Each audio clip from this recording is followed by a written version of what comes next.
नमस्कार.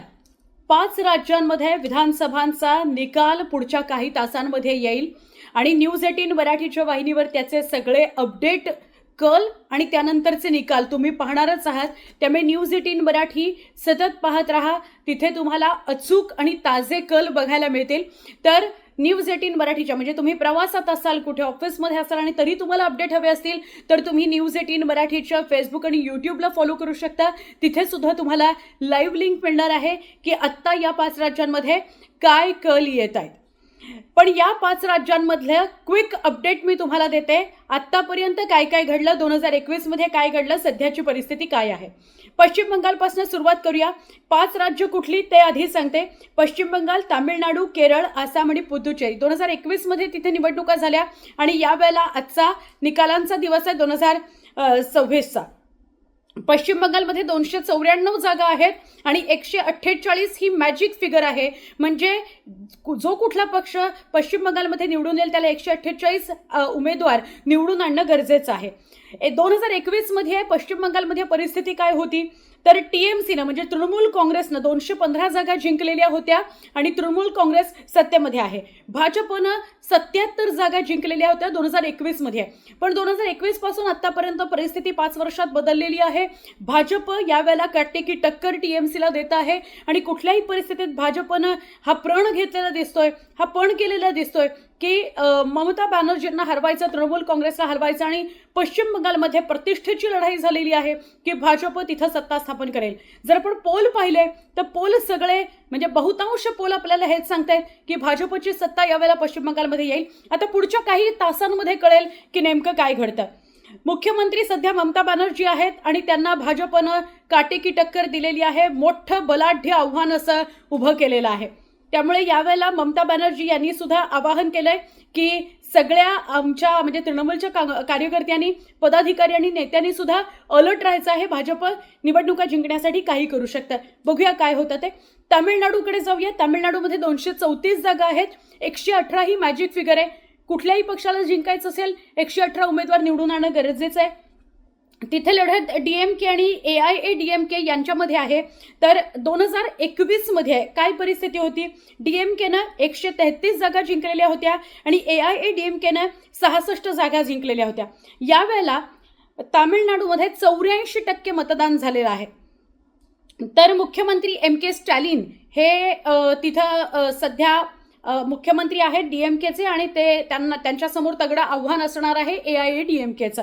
पुढे जाऊया. केरळमध्ये 140 जागा आहेत. केरळमध्ये 72 मॅजिक फिगर आहे. जिंकायचं असेल तर उमेदवार 72 निवडून आणावे लागणार आहेत.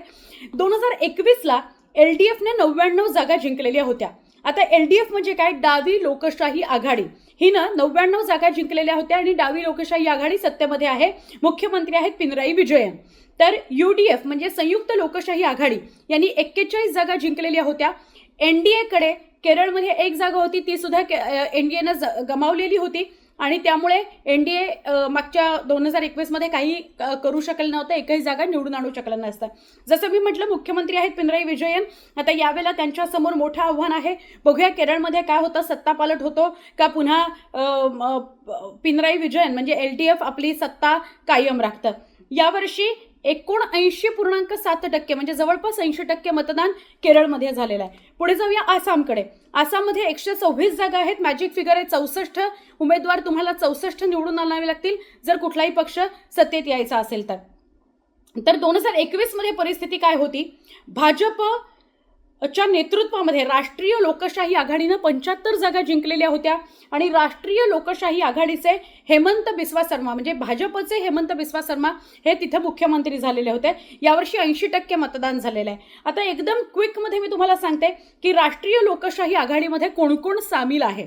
राष्ट्रीय लोकशाहीमध्ये भाजप, आसाम गण परिषद आणि बोडोलँड पीपल्स फ्रंट हे तिन्ही पक्ष मिळून राष्ट्रीय लोकशाही आघाडी तयार झाली ज्यांनी 75 जागा जिंकल्या आणि काँग्रेस महाजोतनं 50 जागा आसाममध्ये 2021 मध्ये जिंकलेल्या होत्या.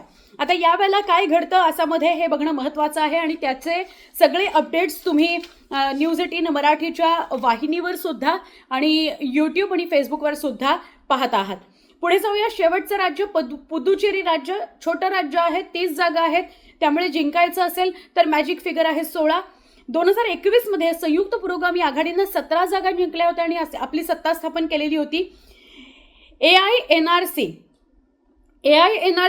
या पक्षानं 8 जागा जिंकलेल्या होत्या.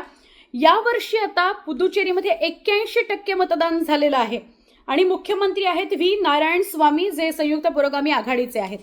या 5ही राज्यांपैकी विशेष करून पश्चिम बंगाल, तामिळनाडू आणि केरळ या तिन्ही राज्यांकडे लक्ष असणार आहे आपलं.